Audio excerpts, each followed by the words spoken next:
Hello and welcome to this YouTube channel for ACCA FR exam prep. My name is Adam. In this video, I'll be taking you through how to draw up a pro forma for the consolidated profit or loss and also the working structure. So let's look at the requirement for this question. The question requirement, I'm looking at requirement B. Prepare the consolidated statement of profit or loss for Laurel Co.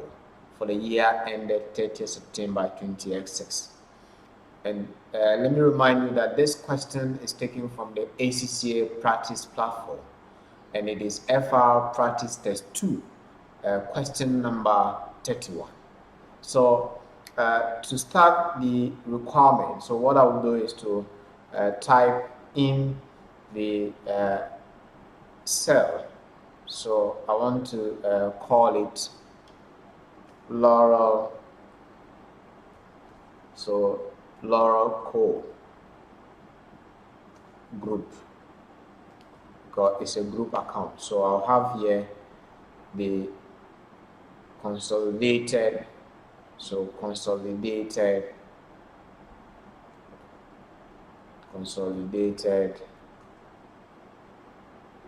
statement of profit or loss for the year ended, and it is 30th, so 30th September 20x6. And please keep your narration simple. You don't need to sort of try to bold it. It's quite clear that the marker can have a good view of it. So what I will do is to extend the cell A, so I have a full view of the heading. So please look at it. That's what I have. So what I will do is to say, underrate my figures will be in thousands of dollars. So I'm typing raised to 3 zeros. Then the next thing I'll do, just by the side, please watch by the side. So I'm just taking you back a bit to see what I'm doing. I think I would have to stretch this to the left so you can have a good view of it. Okay, so let me now show you the details of what I'm referring to. So this is what I have. Now I want to begin my workings in the cell D. So please watch the cell D just by the side. So I'll say my workings, and this workings I'll say all figures are in thousands of dollars. So I'll close it. That's my workings. So my workings will be showing in this cell here. So if you want to reveal it fully, you can do that. So that's your cell B, and take note of it. Now, when I go back here, what I want to do is to build up. So let me resize the spreadsheet so I can have a good view of the question area. Let me resize a bit.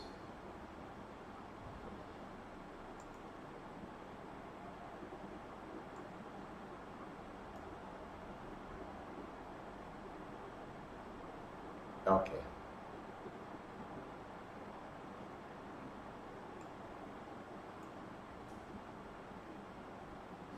All right, this is better now.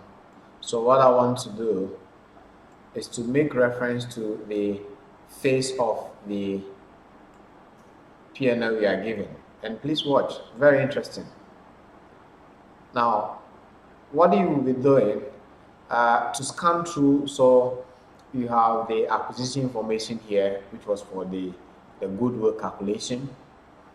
Then you have the P&L here up to the profit for the year, and we have the equity information which we used for the goodwill calculation. And I want to look at the additional information. The first note was for fair value adjustment, so there is some depreciation sort of you would have to look at, and the inventory impact. And note 2 is on the NCI. Note 3 is on the intra-group sales, so I'll come back to refer to that. And then note 4, I have Laurel Coast investment income consists of a dividend paid by RACO. So you know, dividend is an intra-group transaction and it has to be eliminated. Then a dividend received from Attic Co, a 25% owned associate, and the dividend from associate will also have to be removed. What we show is the profit from associate, and we have to assume that the transactions accrue evenly over the period. Now that's fine. What I want to show you here, and please, very important exam technique, is to build this on the face of it. So I'll start from the cell row 24. I'll be looking on the left, so I'll have revenue. So revenue, and in this cell B, I'll open it up and say, and look at it. The acquisition date was 1st January 20x6, and to the year end 30th September 20x6. That is 9 months. So it means you have to time apportion RACO's P&L items. So you take note of that. So I'll say equal to, because in this video, all I want to do is to show you how you can structure your pro forma. So let's see. Now I'll take 84,500 and say plus, and because I'll time apportion RACO Co, I'll put it in bracket. So I'll have 34,000 times 9 divided by 12, and I'll close it and I'll enter. So when you go back, just to resize this a bit so you can have a good view, just a bit. Great. So look at it. The formula we have built is showing here, which is for the revenue, and we would have the opportunity to adjust the revenue when we have built up the cost of sales formula. So my next item will be the cost of sales. So I'll have cost of sales. Now for the cost of sales, I will say workings 2, because I'll build workings for that. So I'll go to my workings and say workings 1. Workings 1 often is your group structure. And this is just to, remind you of the acquisition and the time. So we have, for the group structure, very simple. I have Laurel Co.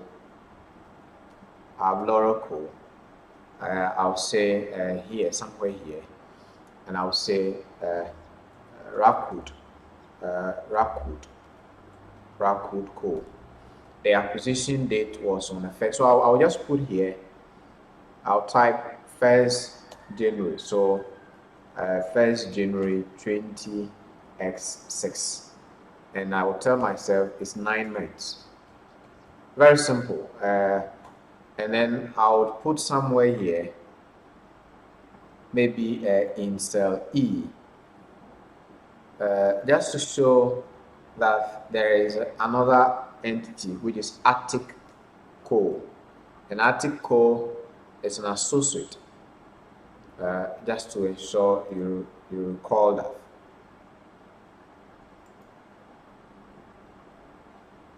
There you have it. So Attic Co.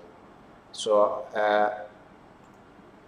it's 25%. So I'll type up there 25%, and here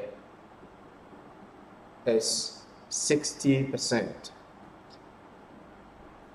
and 60% gives NCI 40%. Very simple, and this is your good structure. Very, very simple. So what I want to do next is say my workings 2, and my workings 2 should be cost of sales. And watch what I'm going to do. I'm going to refer to the cost of sales figure I have here. So I'll say Laurel. For Laurel, I'll put that in cell E. The amount, so the amount here is 58,200. And I'll bring that of, okay, let's do it this way, very, very, very fast. Let's do it this way. I'll put here, instead of Laurel, to save you time, I'll say ask per question. And what I want to do is to bring both Laurel and Rockwood. So I'll say equal to, and this time it is 58,200. And then I'll bring plus, I'll open bracket, and I'll bring that of Rockwood is 34,000. And this is times 9 divided by 12. You close it and you enter. So that's our cost of sale as per the question. Now, in looking at this figure, what I will do is to go back to my revenue and look at what I have done here. I will reveal it. I can see that I've picked a wrong figure for the revenue for Aku. And this is the good thing about the spreadsheet. You can easily adjust your figures. So the revenue for Rockwood should actually be 52,000. So I'll just come back and change it. I'll say 5230. And the moment I do this correction in the formula and I enter, it changes the figure. Very, very, very fast. It works very fast. Now, between gross profit, cost of sale, revenue, there's no other item. So I will not leave any line. So I'll go on to say gross profit. I'll leave that open for now. And beneath that, I'll say distribution. So all I'm bringing is what I see. So distribution costs. So here, I'll put it in this. I'll say equal to, it is 2,000, which is for the parent, plus, I'll bring bracket 1,600 times 9 divided by 12. I'll close the bracket. And please watch what I'll do. I'll enter. I'm taking you through gradually to learn the formulas. So when I enter, I know that this is minus. So what I'll be doing, please watch carefully. I'll open it up and bring minus after the equal to.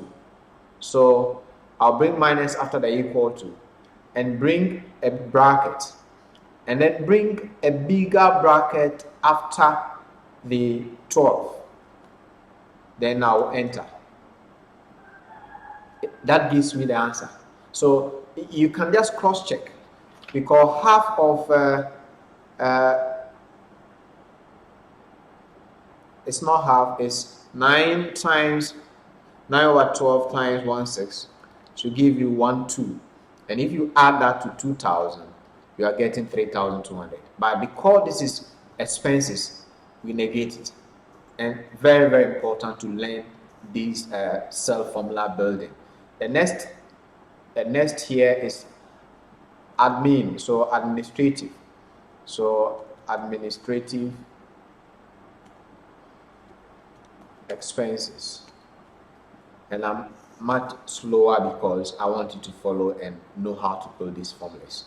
So I'll say equal to, again, I'll bring the 4,100 and say plus, and bring bracket, and bring 2,800 and say times 9 divided by 12 and close it. Then I go back and bring minus after the equal to sign and bring a bracket. And when I have done that, I'll go to the last end and bring another bracket. So it puts everything together in a bracket. So I have this as my answer. Then the next one is investment income. So what I'll do is to type here investment income. I'm just looking at the P&L and then reproducing that as my pro forma. So I have investment. So investment income. So for the investment income, I can say that should be my working trade, and there is a reason I want to do that. What I have here is 500 and 400. So I can go here to my workings, and please watch. I'll leave enough line. So for the cost of sales, so I'll leave 1, 2, 3, 4, 5, 6, 7. So about 7 lines in between. It doesn't have to be a problem. I can always cut and drop it down and say this is my working trade. Investment income. Just keep it simple. Keep it simple. And that is what you need for the exam. So what I will do is to bring ask per question. So ask per question, what I'll have is, again, is in the cell E. I have 500 plus, I'll bring bracket, 400 times 9 divided by 12. I'll close it. So that's the figure I have. But we were told in the note, look at it. Let me go down there. Note 4. It says that Laurel Co's investment income consists of each share of a dividend of 500 paid by. So each share of a dividend of 500 paid by Rockwood. So Rockwood paid a dividend of 500. So what is Laurel Co's dividend? So I'll say dividend. I'll type dividend. And this is where you need to be calm and do it as you say it. So the dividend paid, each share of a dividend of 500. So the dividend paid by Rockwood was 500. What is their share? It's 60%, so 0.6. Now, what do I need to do? I know that dividend should be deducted. It's an intra-group activity. So I'll put minus sign here and then enter. It's negated. Then I was also told that a dividend of 200 received from Attic, and Attic is an associate held several years ago, and the associate made a profit of 2.4, and that should go in my P&L. So let me come here and say dividend again, dividend of associate. So just to differentiate, and this, because we are given the figure is 200, we will not share it, so minus 200. And look at it. The dividend from the subsidiary Rockwood was 300. From associate was 200. Total 500. And that is equivalent to the total figure on the face of the P&L here, which is 500. So it means that we have been able to do that particular adjustment. So again, given this, we have made the adjustment for the investment income. So what we will have to show, you say equal to, and this is what I'll do. I'll just sum everything because I've already negated the dividend. So I'll say manual sum. So sum, and then I'll type sum and bring bracket and say from this to this, and I'll enter. That should give me a balance of 300, which is the 9/12 of 400. So what I'll do is to quickly come. So again, I'm going to make reference to the workings. So watch. I'll come here and say equal to, then I'll go down and pick these workings that I have done here for the investment income. Very simple. I'll come here and say equal to. So this is how you reference the sales and the workings. So I'll enter. So it goes back to give you the figure of 300 as investment income when you go up there on the face of the consolidated P&L. So this is it, 300. So when you click here, the marker can reference that workings and mark for you. Very important. Now, still on the face of the P&L, because there was share of associate, I will bring that quickly. So I'll have share of profit of associate. And that I can bring the figure direct here and do the adjustment here. And the figure was 2 million. Just have a second look at it. It was 2 million, 2.4 million.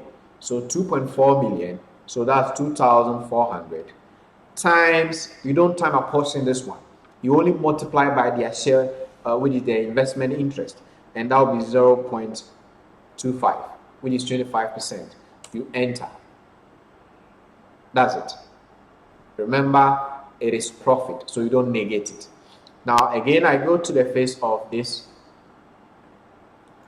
I see finance cost, but because I have not dealt with all the adjustment, what I'll do is to leave a line or two. So 1, 2, and come here. You will not be penalized for leaving the lines in between your workings or your statement, please. So I'll bring finance. I'll keep it simple. I'll bring finance cost. And the finance cost, the figure I see here, on the face of it, is only for the parent. So I'll say equal to, and it's minus. So I'll say minus 300. And I'll enter. Now the next one is profit before tax. So I'll bring profit before tax. Then the next line I'll say income tax. And here income tax, often you can do the adjustment on the face of it. It's equal to the 4,800 plus, then you bring bracket 3,600 time apportion 9 divided by 12. You close the bracket. Again, it's a minus, so you go back to the equal to sign. After the equal to, you bring minus, then you introduce bracket. After, then you go to the last end and bring another bracket. Very simple. You enter. There you have it. Then I have profit for the year, so I'll come here and say profit for the year. So I've been able to build this up to profit for the year. So let's see, there's a typo here. Let me just get back to get that for you quickly.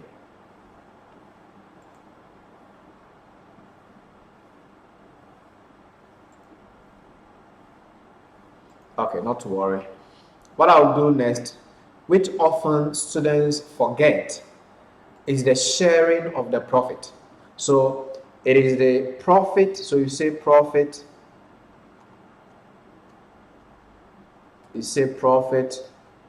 attributable. So attributable. And attributable, you bring a column and say owners is the owners of parent, and then non-controlling interest. So non-controlling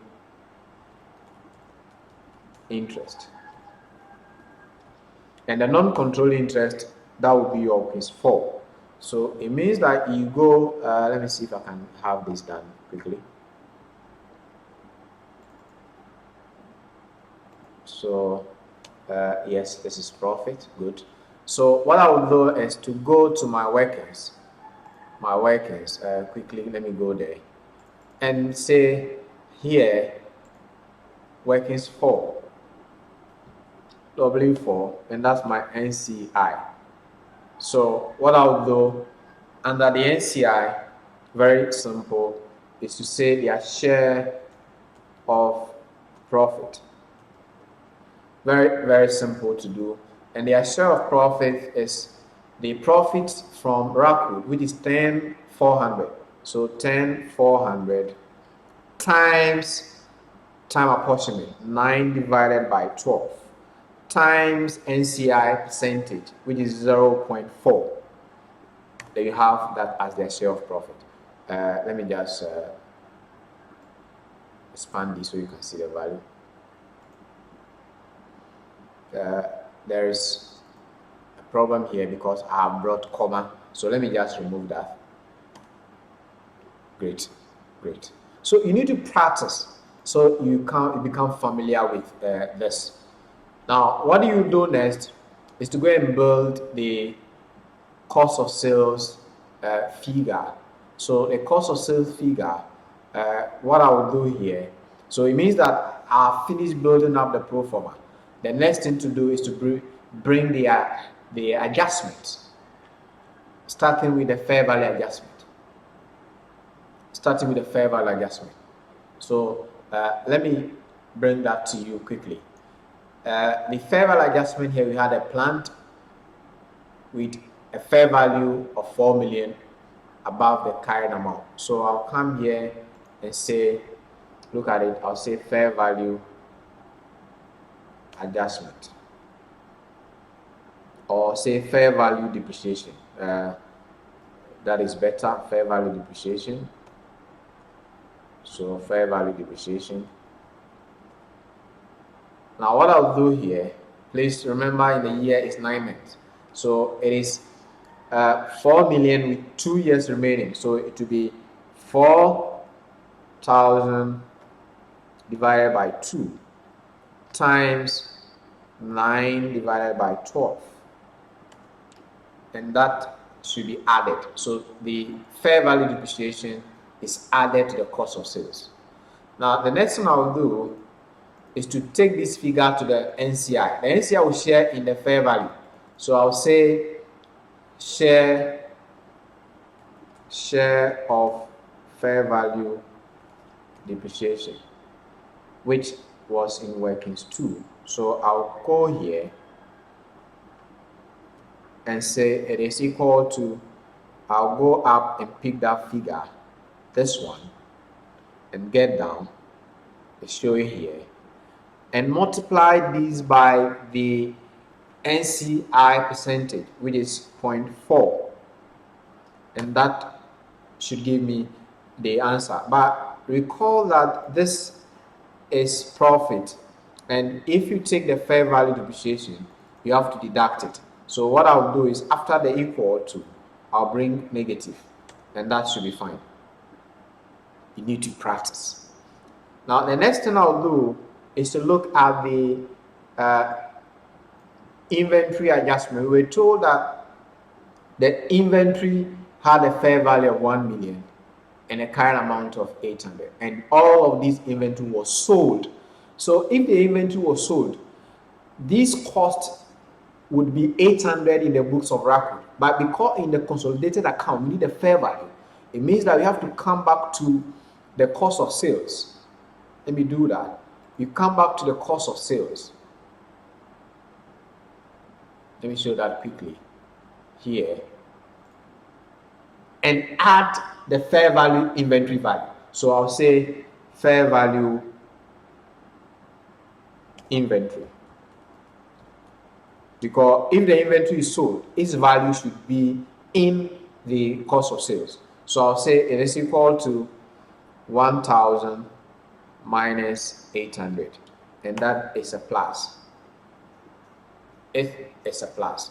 Now what will be the impact of these on the NCI? NCI, because it's the cost, they will share in the cost. So what I'll put here in the NCI is to say share of fair value inventory, and that again is workings 2.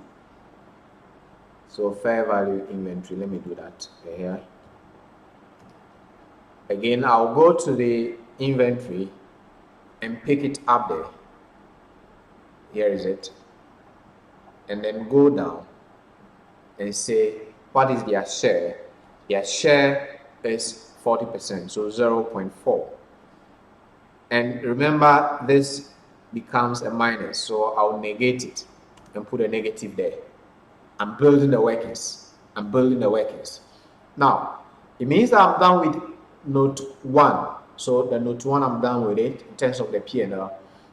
And the NCI, we use that in the goodwill, so it is not relevant anymore. Then we had intra-group sale, very important and easy to adjust. Look at it. Laraco had traded with Rakut for many years before the acquisition. Sales from Rakut Co. to Laraco. So it is the subsidiary who is selling to the parent. So NCI will share in unrealized profit. So let's see. Now, Rakut Co.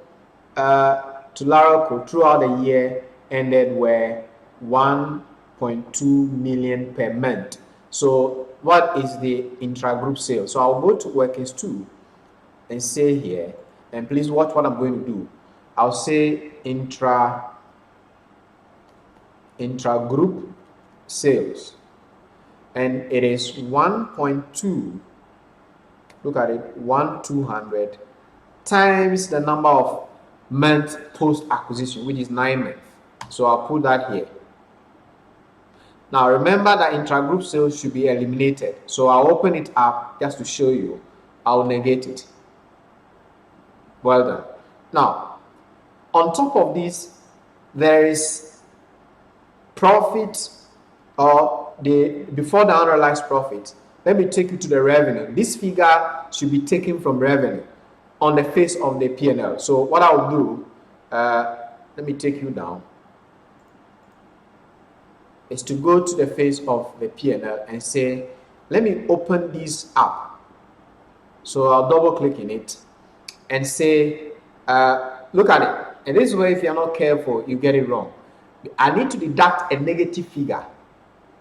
So I'll say plus, then minus that figure. So I'll go down there. I'll go down there, here, and pick this figure.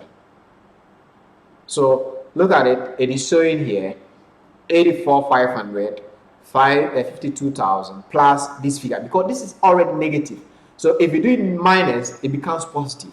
So I'll enter, and it will give me an adjusted revenue. So let's look at our adjusted revenue here, and you notice that the revenue figure here has reduced, and that is what we want. So we have been able to cross-reference the workings in the statement of profit or loss. So the next thing I want to do again for you to see is to build on the workings and show the unrealized profit. So I'll come here and say PURP, and it says that Rakut Co made a markup on cost of 20% on this sales, and Laraco had 1.8 million of these goods. So the unrealized profit will be equal to, look at it, it is 1,800 times, and because it's markup, we change it to margin. So it is 20 divided by 120, and that will give us the unrealized profit.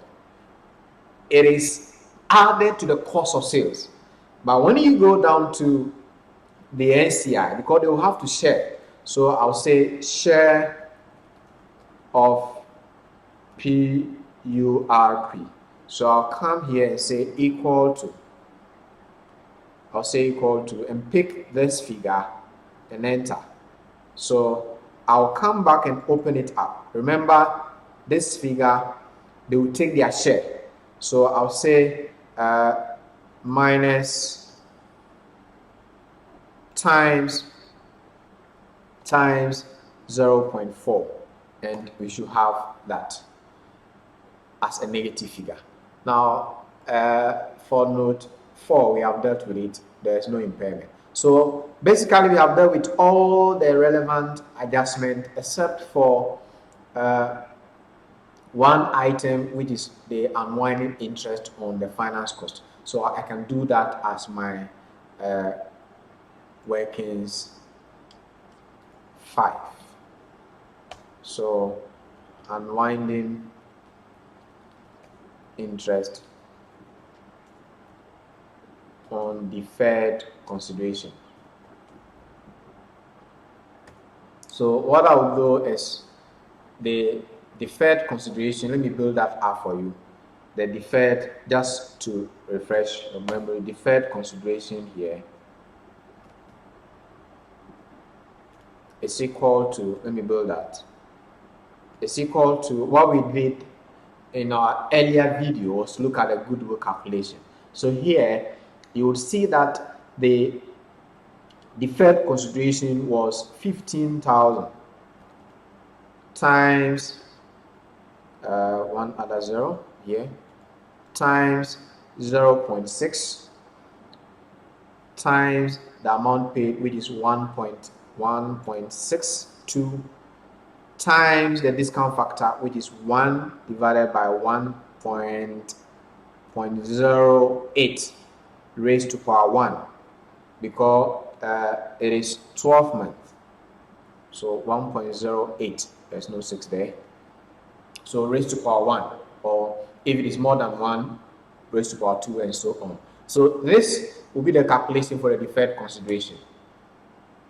And this was what we had, not in this video, but in the earlier video, we had this in the goodwill calculation.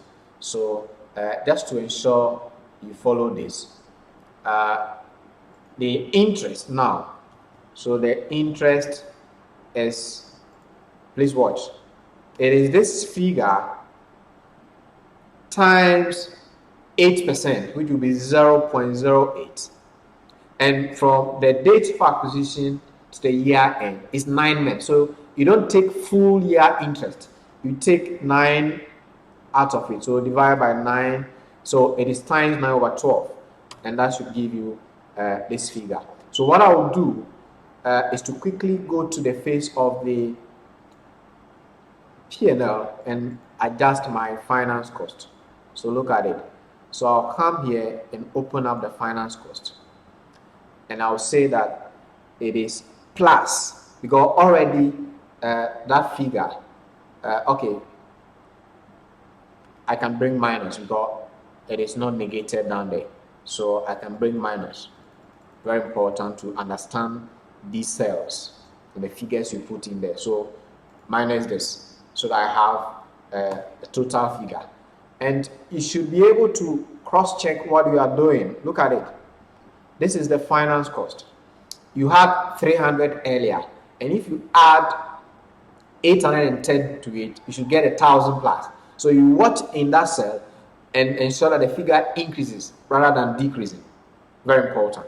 Now the next thing I'll do quickly is to sum up my workings. I believe at this point we have done enough. So I'll just sum up my cost of sales, and I'll say equal to, this is where you use the auto sum. So I'll say sum, I'll type sum and bring brackets and say sum all of these for me, and I'll enter.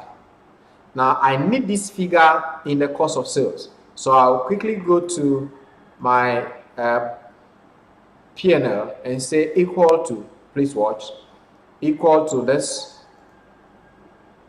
this figure here, and I'll enter. And I'll go back, very interesting, and open it up. Because I know cost of sales is negated, I'll negate the figure and it will change to negative. Now at this point I can find my gross profit, and this is where your own figure principle plays. So your cost of sales might be wrong, your revenue might be wrong, but if you use it correctly to find your gross profit, you have credit. So this should be equal to this, and because the cost of sales is already negative, I'll say plus this figure, and you should be looking at the answer. It has reduced rather than increasing, and that is what I want. Now the next thing to do is to come here and say the investment income. I have done that already. So the NCI. So what I'll do again is to find a sum here, equal to type sum, bring bracket, and say all of these, the sum of it. And I'll go to the face of the P&L. I need this in the attribution, the sharing, which often students forget. So I'll say equal to and go just a bit down here and say I need this figure. I'm cross-referencing. I need this figure. I'll enter it, and that's all I do there. The figure is there. Now, on the basis that I have done all the necessary adjustments and under the exam, this is enough to pass. So what I'll do is to find my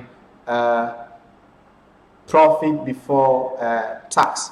And please, this is what I'm going to do. I'm going to say it's equal to sum. Please watch carefully. Watch carefully. And I'm going to drag from gross profit. And you need to build this with practice. So I'm going to drag from gross profit down up to finance cost. And I'll say enter. And I have the profit before tax, which is 28,190. And the next thing I'll do is to find my profit for the year. And this should be equal to this plus, because this is already negative, plus this. So I have a profit of 2690. Finally, I want to find the profit attributable to the owners of the period. And it's easily this equal to this minus the NCI share. And you enter. There you have it. So you can just bring back here and say this is the total. And that should be enough. You don't need to bold anything here. Just follow the guide, the simple process, and you'll be able to build up these workers. So I hope this has been able to help you to sort of learn particularly the formulas and how to build these answer pro forma and also the workers. So I just want to expand this so you can have a good view of it. So this is what you have. So we have from the revenue, by the side we have the workings, so and we have the profit, the attribution, and we have the various workings here, one after the other. So look at the workings, look at the workings 2, look at the workings 1, look at the statement of profit or loss, the item here, the finance cost, the income tax, etc.